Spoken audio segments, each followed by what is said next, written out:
মানুষের মরণ দুই প্রকার। সারা দুনিয়ার সমস্ত মানুষ মরণকালে দুই প্রকারের কোনো এক প্রকারে মরণ হয়। দুই প্রকারের কোনো এক প্রকারে মরণ হয়। সকল মানুষের মরণ দুই প্রকার। এক প্রকার মানুষের মরণকালে যেই ফিরিস্তা তার প্রাণ বের করতে আসেন, সেই ফিরিস্তা এসে আগে তাকে জাহান্নাম দেখান। এটা একদল মানুষের মরণকালের অবস্থা বলতে রাসূল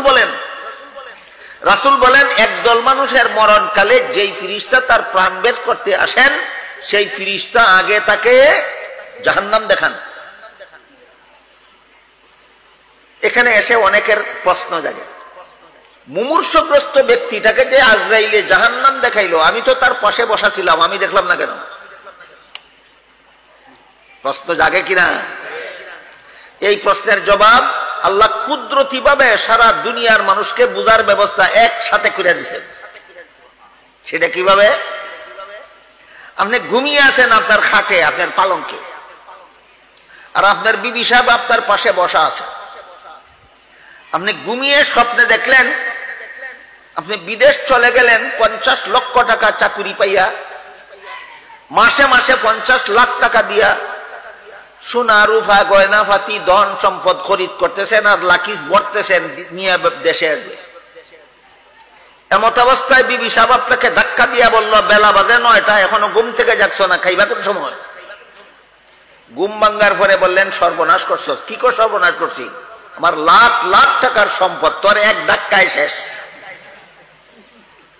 তখন যদি বিবে কয়, তুমি পাগল, তোমার মাথা ফানি ডালা দরকার, তুমি যদি লাখ লাখ টাকার সম্পদ দেখে থাকো, আমি তোমার পাশে বসা ছিল, আমি দেখলাম না কেন? এই প্রশ্নের যেই জবাব, সক্রাতের মানুষটার পাশে হাজার হাজার শত শত আত্মীয় স্বজন বসা থাকে, সে যদি জান্নাত অথবা জাহান্নাম দেখে থাকে, অন্যরা দেখলো না কেন? ওই প্রশ্নের সেই জবাব। জবাবের সারমর্ম, ঘুমন্ত মানুষ স্বপ্নে যা কিছু দেখে সারা দুনিয়ার কোন মানুষ তার কিছুই দেখে না।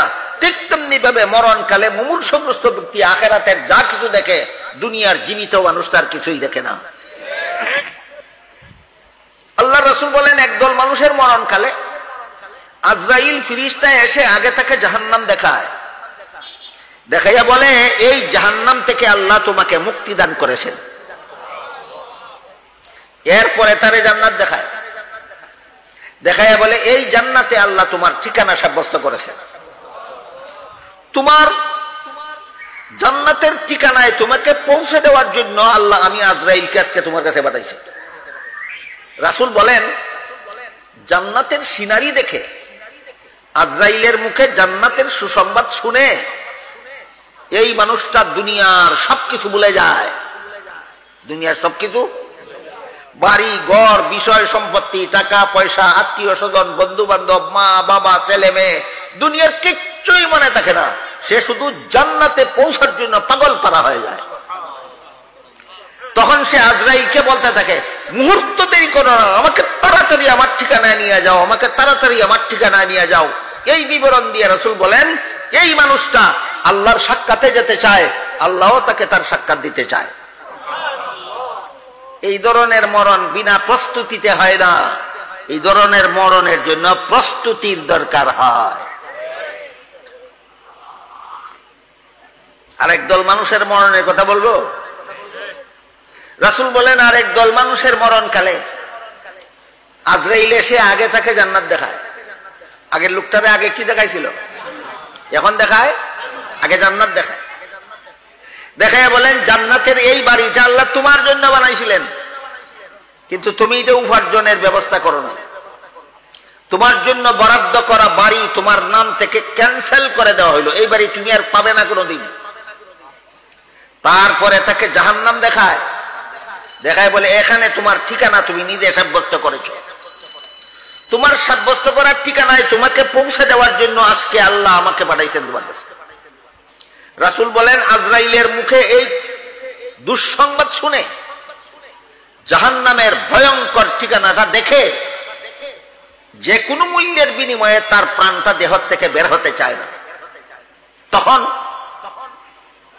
একটা খাঁচার ভিতরে যদি একটা পাখি থাকে, খাঁচার কারণে আপনি পাখিটা ধরতে পারতেছেন, তবুও খাঁচায় ধরা মাত্রই পাখিটা ছটফট করে কিনা?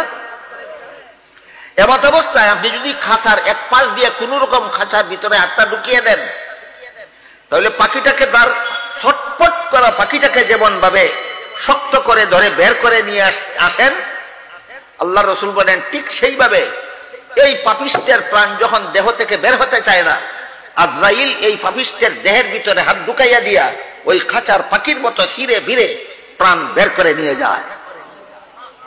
রাসূল বলেন এই লোকটা আল্লাহর সাক্ষাতে যেতে চায় না, আল্লাহও তাকে সাক্ষাৎ দিতে চায় না। ঘটনা বুঝে থাকলে বলুন, দ্বিতীয় লোকটার মতো মরণ চান না প্রথম লোকটার মতো? প্রথম লোকটার মতো মরণ হবে প্রস্তুতি ছাড়া, না প্রস্তুতি